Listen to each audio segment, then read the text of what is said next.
In 1983, the National Wrestling Alliance was the most powerful organization in professional wrestling, and it was wildly entertaining. Every territory had its own heroes, villains, feuds, and crazy crowds. Ric Flair was the rock star world champion. Dusty Rhodes was the people's hero.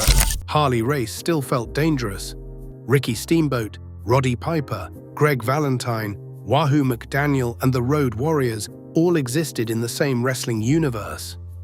This was wrestling before everything looked the same. The territories were packed. The world title still felt like the most important prize in the business. And Starrcade was about to change how wrestling made money forever. But empires usually look strongest right before they crack, because by the end of 1983, Vince McMahon was moving in the Northeast, and the old territory system was about to face the biggest threat it had ever seen. This is the story of the National Wrestling Alliance in 1983, the year it ruled wrestling, entertained fans across the country, and quietly began to fall apart. Let's start with what the National Wrestling Alliance even was. Because if you came up watching modern wrestling, the answer is going to surprise you.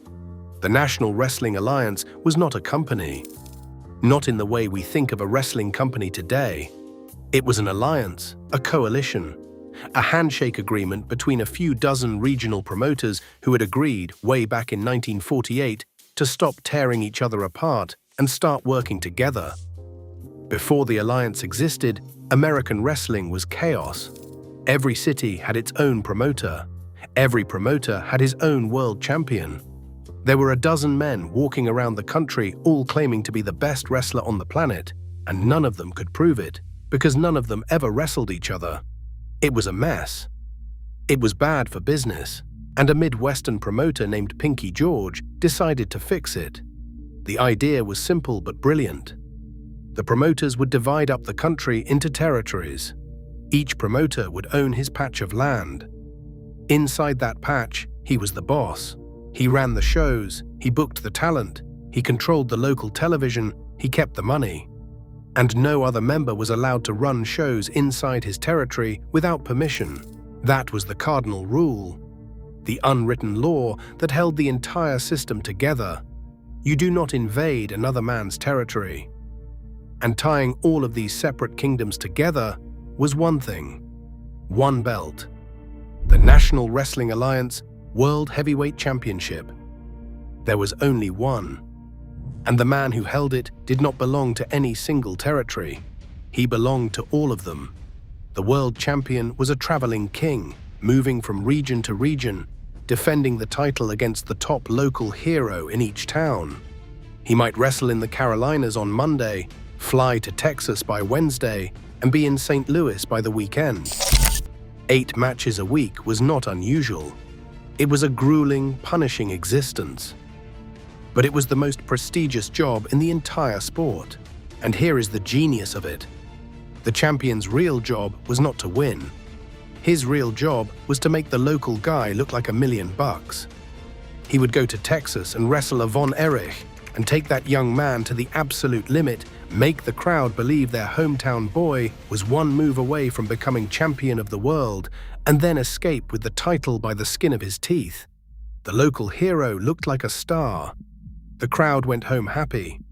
The promoter sold out his building again next month, and the belt moved on to the next town to do it all over again. And it was not just the champion who traveled. The whole system ran on movement. A villain who had grown stale in one territory could pack his bags, drive a few states over, and arrive somewhere completely fresh, where the local crowd had never seen his act and treated him like a brand new monster. A wrestler who had run out of opponents in Florida could reinvent himself in the Carolinas. Promoters traded talent back and forth like cards in a deck, sending their heels into a rival region to feud with that region's heroes, then bringing them home again. It kept everything fresh. It kept the stars employed. And it meant that for a working wrestler, the territory system was a kind of map of opportunity, a country full of doors, each one leading to a new audience and a new payday. Who decided all of this? A board of directors, the promoters themselves. They met once a year, usually in a hotel somewhere, and they argued and they voted and they ran the sport like a boardroom. They decided who would be champion. They decided when the title would change hands. A man did not win the world championship because he beat the other guy. He won it because enough promoters in a room voted to put the belt on him. The matches were the show.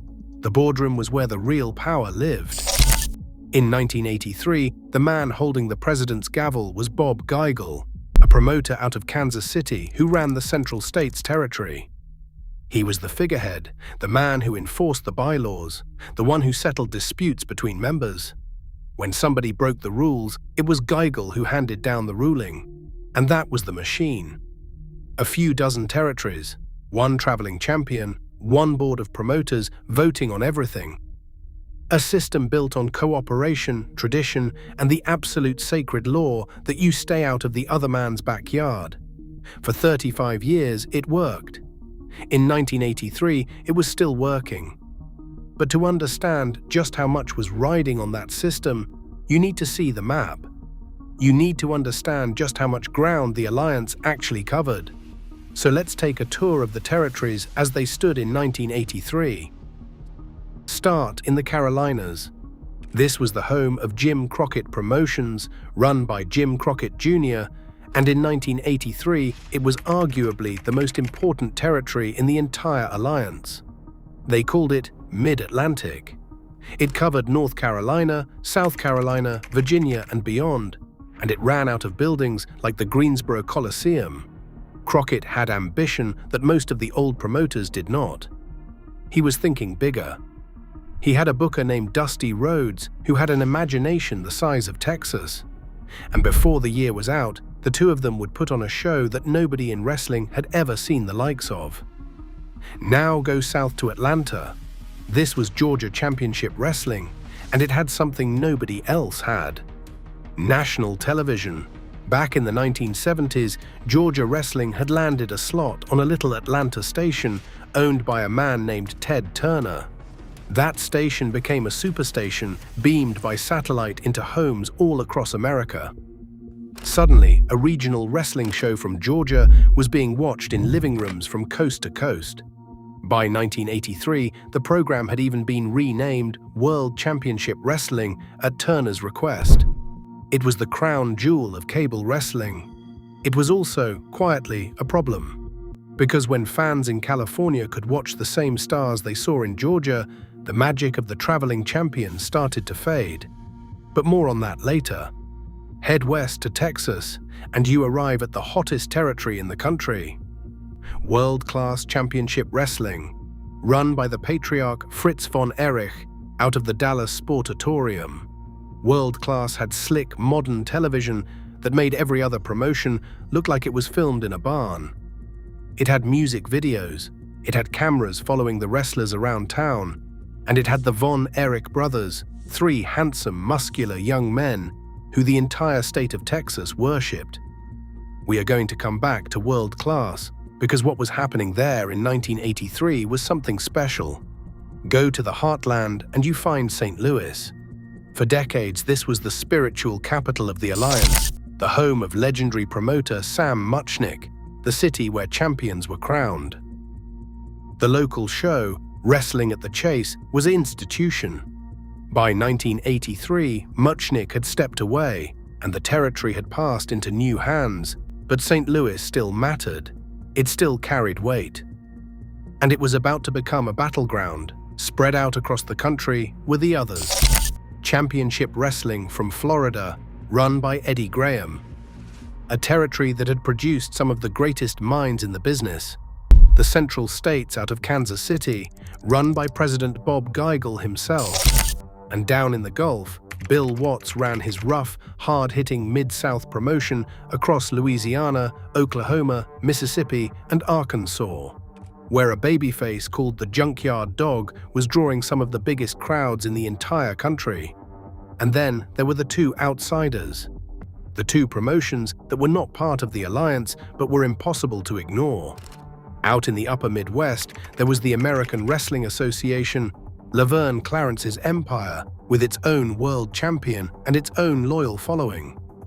And up in the Northeast, in the most densely populated corner of the entire United States, sat the World Wrestling Federation, run by a family named McMahon, holding its own world title, keeping to its own backyard. For now, that was the landscape, a patchwork of kingdoms stretching from coast to coast, each one independent, each one cooperating, all of them bound together by that single belt. And in 1983, that belt was about to go on one of the most dramatic journeys in its history. Because the most important thing in the entire National Wrestling Alliance was the World Heavyweight Championship. So let's talk about the crown itself. The belt they used in 1983 had a nickname, the 10 pounds of gold. A heavy golden championship with a domed globe in the center, first handed to a wrestler named Harley Race back in 1973 by Sam Muchnick himself. It was not just a prop. It was the single most respected object in the sport. When that belt came to your town, it was an event. Promoters would advertise the arrival of the world champion for weeks in advance, because everyone understood that you might only see him once or twice a year. His appearances were rare. That rarity was the whole point. And in 1983, the man who started the year carrying that belt was the man who would go on to define it. Ric Flair, the Nature Boy. By 1983, Flair was already establishing himself as the perfect modern champion. The bleached blonde hair, the custom robes, the lifestyle of a millionaire playboy. He could wrestle a broomstick to a great match and make it look effortless. He had won his first world championship back in September of 1981, beating Dusty Rhodes in Kansas City, and he had held onto it for an incredible run of more than 600 days. He had traveled every territory, defended the title in every region, and slowly turned himself into the most reliable, most bankable champion the Alliance had. But not everyone loved having Flair as the man. Some of the old promoters wanted a champion they could control more easily. Some of them had wrestlers of their own they wanted to see on top. The board was always restless. The board always wanted change. And in the summer of 1983, the board decided it was time. On June 10, 1983, in St. Louis, the title changed hands, and the man who took it was a legend in the twilight of his career, Harley Race. Race was one of the toughest, most respected wrestlers who ever lived. By 1983, he had already been world champion multiple times. Taking the belt from Flair that night gave him his 7th reign as National Wrestling Alliance World Heavyweight Champion, a record that put him in a class entirely by himself. He was a generational figure, a man who had carried the title across the world and earned the respect of every locker room he ever walked into.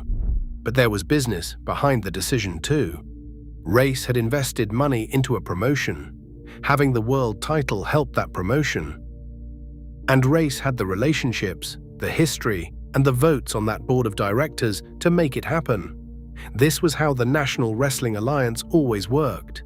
The title was a tool, a business asset.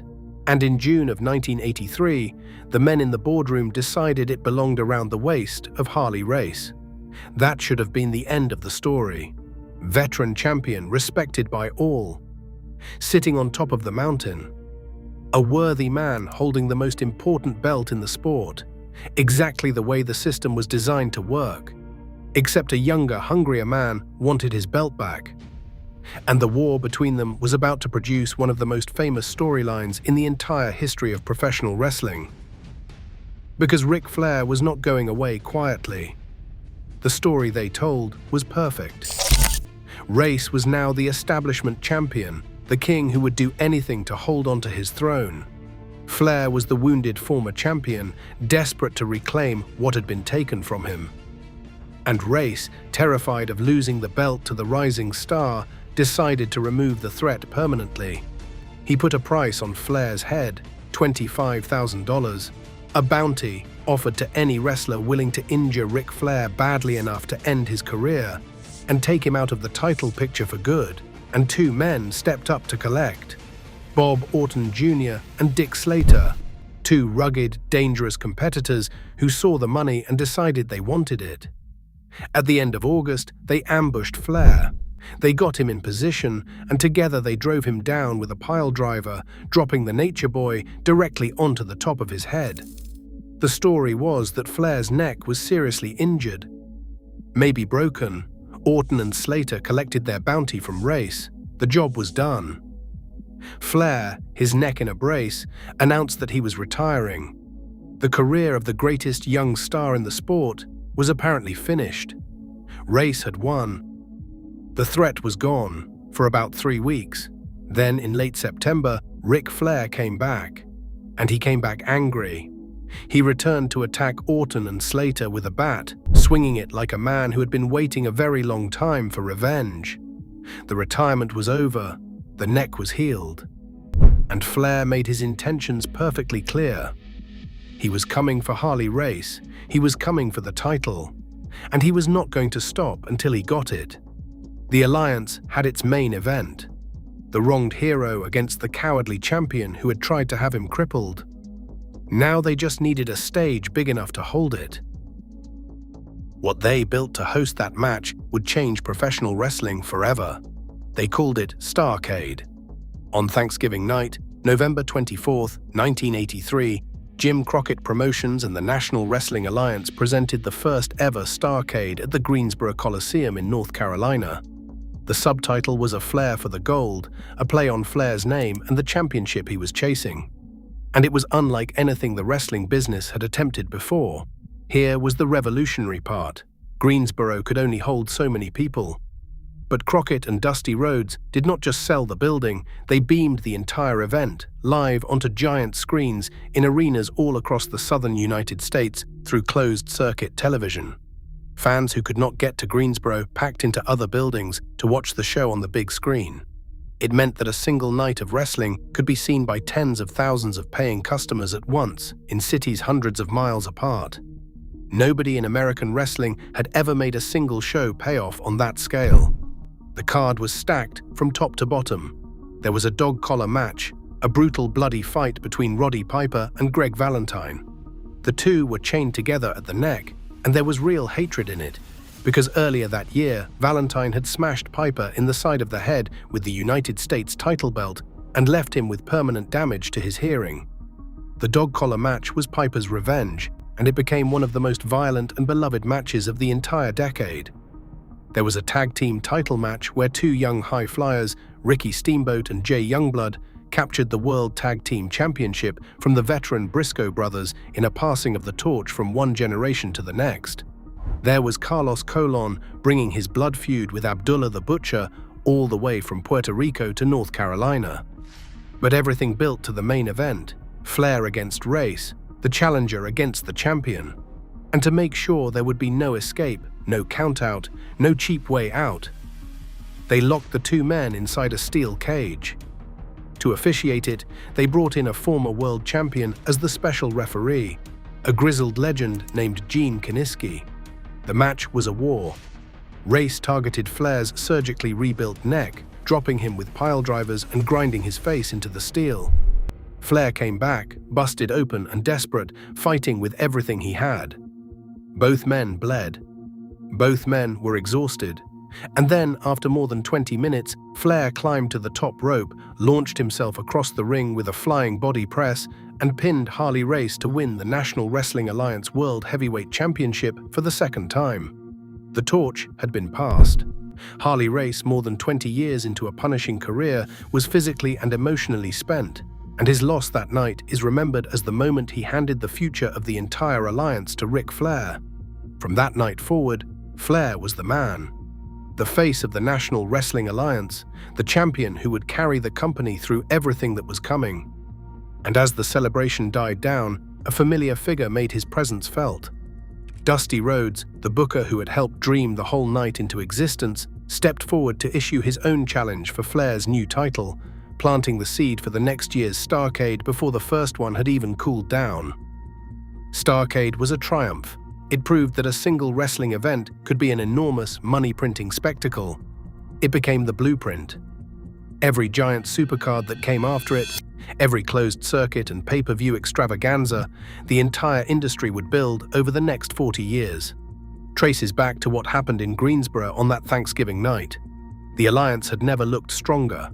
But while all eyes were on Greensboro, the hottest wrestling in the entire country was happening 1,700 miles away in Texas. Because we have to go back to world class, back to the Von Erichs. In 1983, no feud in professional wrestling was hotter than the war between the Von Erich family and the fabulous Freebirds. It had ignited on Christmas night of 1982 inside a steel cage during a World Championship match between Kerry Von Erich and Ric Flair. A man named Michael Hayes, the leader of the Freebirds, had been brought in as a special referee, supposedly to help Kerry win the title. But when Kerry refused to take a tainted victory, the whole thing fell apart, and Hayes and his partner Terry Gordy turned on the Von Erichs in spectacular fashion, with Gordy slamming the cage door on Kerry's head. The state of Texas lost its mind, and all through 1983, that feud raged across the territory and sold out every building it touched. The Von Erichs, beloved local heroes, against the Freebirds, sneering villains who had started waving the flag of Georgia to taunt the proud Texans. It was good versus evil in its purest, most electric form. Kevin, the barefoot high flyer, Kerry, the chiseled golden boy, and David, the oldest brother, the tall, mean, country tough one that many people inside the business considered the best wrestler of the three. And here is where the story of world class connects directly to the story of the entire alliance. Because David Von Erich was not just a territorial star. David Von Erich was on track to become the next National Wrestling Alliance World Heavyweight Champion.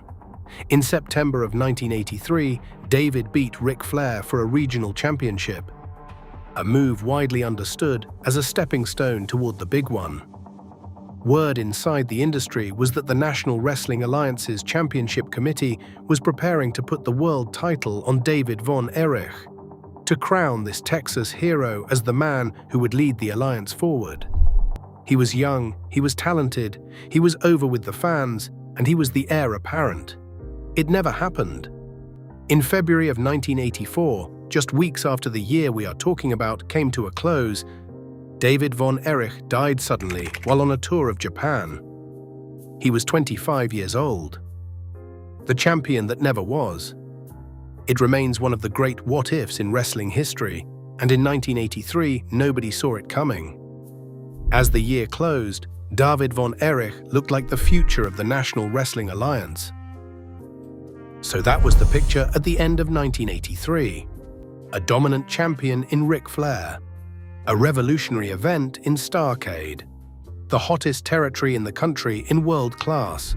A bright young heir apparent waiting in the wings. From every angle, the alliance looked invincible. But it wasn't. And the reason it wasn't had been quietly setting his plans in motion all year long, from an office in the Northeast. His name was Vince McMahon. In 1982, a man named Vincent Kennedy McMahon had bought the World Wrestling Federation from his own father. The elder McMahon had always played by the rules of the territory system. He kept the World Wrestling Federation in the Northeast. He respected the other promoters' boundaries. He had a seat at the table, and he honored the old gentleman's agreements. His son had absolutely no intention of doing any of that. And he had spotted a weakness the old promoters had created themselves. For decades, the entire magic of the territory system depended on rarity. The traveling champion drew money precisely because you only saw him once or twice a year. The local hero felt special because he was your guy, in your town, on your local channel. But cable television had quietly poisoned that well. Once the Georgia program was beaming nationwide on the superstation, a fan in Oregon could watch the same stars every single week. Wrestlers traded videotapes of shows from other regions, and suddenly the seams started to show. People could see that the same storylines were playing out in different territories, that the wrestlers were running the same act in different cities, that the world champion who was supposedly so rare was actually on their television constantly. The illusion that had sustained the business for 35 years was cracking, and McMahon understood better than anyone that if the whole country could watch the same wrestling, then there was no reason to have dozens of separate companies at all. There was only a reason to have one. Vince McMahon Jr. looked at the entire territory system, the whole careful, cooperative, decades-old machine that the National Wrestling Alliance was built on. And he saw something the old promoters could not see. He saw it as a cage. He saw all those invisible lines on the map, all those sacred rules about staying in your own backyard, as nothing but an obstacle standing between him and the entire country. So in 1983, he started tearing it down. That summer, the World Wrestling Federation formally withdrew from the National Wrestling Alliance. At the annual National Wrestling Alliance convention in Las Vegas in August, key figures resigned their posts, including the Alliance's own treasurer. And at the end of that same month, Vince's father sent an official letter of resignation directly to National Wrestling Alliance President Bob Geigel, severing the last formal tie between the World Wrestling Federation and the Alliance. The Northeastern Territory was out, and it was going to war. McMahon began syndicating his television shows across the entire country. He took World Wrestling Federation programming and put it on stations in markets that belonged to other promoters, breaking the single most important rule in the entire history of the Alliance. He was invading everyone's backyard at once. He launched a new program on a national cable network. He started buying up the contracts of the biggest stars in the business, raiding other territories for their top talent, and bringing them all under one roof in the Northeast. And he aimed straight at the heart of the Alliance. St. Louis had been the soul of the National Wrestling Alliance for generations, the city where champions were made, the home of that respected old television program at the Chase. In the final days of 1983, McMahon marched directly into that sacred ground. He set up his own television taping right there in St. Louis, in open defiance of National Wrestling Alliance President Bob Geigel, who ran the wrestling in that very territory. It was a deliberate insult.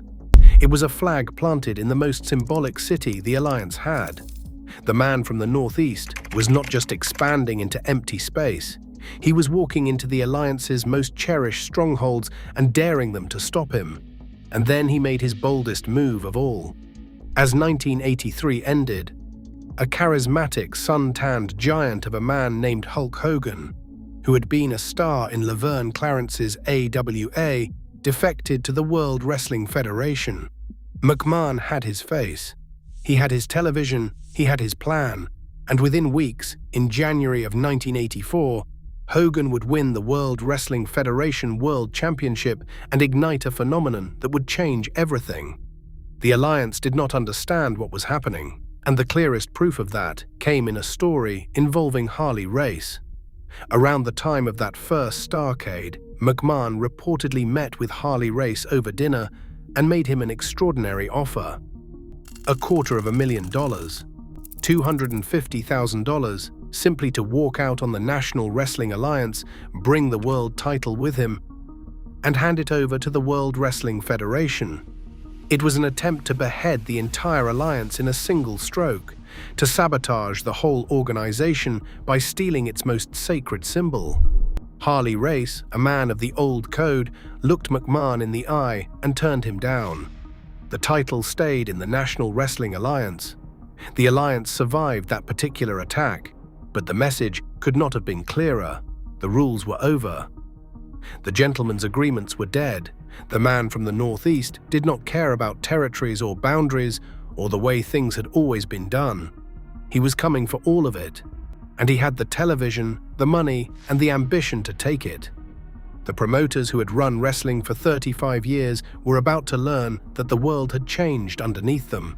Within a year, McMahon would buy that nationally televised Georgia program right out from under the Alliance in a move so shocking it became known as Black Saturday. Within a few years, most of the proud old territories that made up the National Wrestling Alliance in 1983 would be dead, bought out, run out of business, or swallowed whole. But that was all still to come. In 1983 itself, none of it had happened yet. In 1983, the Alliance was still the king of the mountain. Ric Flair was the champion of the world. Starrcade had been a roaring success. The territories were still drawing money. The Von Erichs were still selling out Texas. From the inside, everything looked fine, and that is what makes 1983 such a fascinating year to look back on. It was the high water mark. The last full year, the National Wrestling Alliance stood at the top of the wrestling world without serious challenge. The peak of the territory system, the system that had defined professional wrestling for almost 4 decades. Everything that wrestling fans love about that golden era, the traveling champion, the regional heroes, the slow-burning feuds, the sense that every town had its own world, all of it was alive and thriving in 1983. It was a world where a kid in Texas could grow up believing the Von Erichs were the greatest athletes alive, while a kid in the Carolinas swore by Ric Flair, and a kid in Louisiana lived and died with the Junkyard Dog, and every one of them was right, because every one of them had their own champions, their own villains, their own private universe of wrestling that belonged to nobody else. There were hundreds of working wrestlers making a living crisscrossing those territories, men whose names meant everything in one city and nothing 2 states away. It was strange and beautiful, and it had lasted for decades. And all of it was about to be swept away. The men who ran the National Wrestling Alliance in 1983 thought they were untouchable. They thought the system would last forever because it always had. They could not imagine that one man with a different idea could topple 35 years of tradition. They were looking at their packed arenas and their successful supercard and their hungry young champion, and they were not looking north. That was their mistake. And it cost them everything. But for one final year, the year of Flair and Race, the year of the Bounty and the Cage, the year of the Von Erichs and the first Starrcade, the National Wrestling Alliance reigned supreme over professional wrestling. It was the end of an era, even if nobody living through it knew it yet. The last great year of the territories, the last stand of the old world. And that is the story of the National Wrestling Alliance in 1983. If you enjoyed this deep dive into wrestling history, do me a favor and hit that like button and subscribe to the channel for more breakdowns of the eras, the territories, and the legends that built this business. Until next time.